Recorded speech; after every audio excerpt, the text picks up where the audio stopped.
Good morning, everyone. Today is the 10th of Feb, and I am Shuchi Rungta presenting you the morning market update. The Nifty gained 21 points to close at 17,893 yesterday. It made the day's low in the first 30 minutes and gradually inched up, closing near the high of the day and above the previous close. Technically speaking, the broader structure still doesn't change. The moving averages are at the test and the index is stuck within the range of 17,600 to 18,000. Only a move beyond the zone gives a concrete move with momentum.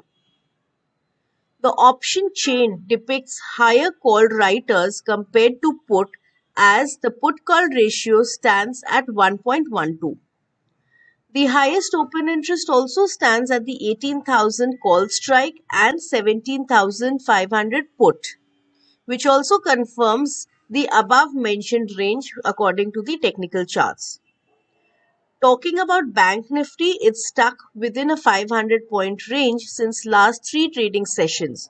The averages act as the resistance on the daily charts, and 41,900 to 42,000 zone acts as a strong resistance where multiple technical and derivative data points coincide.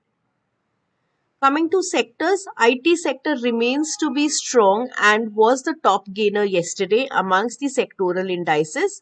It remains a buy on dips. We did see some positive movement in selected capital goods stocks.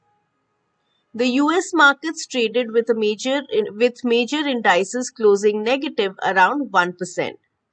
SGX Nifty is 90 points down currently. To conclude, one can focus on stock specific, whereas the overall index is stuck in an upper end of the range near the strong resistance zone. Levels for the day: Nifty supports will be seen at 17,650 and 17,600. Resistance 17,950 and 18,000. Bank Nifty support will be seen at 41,130 and 40,650. Resistance 41,900 and 42,000. Thank you.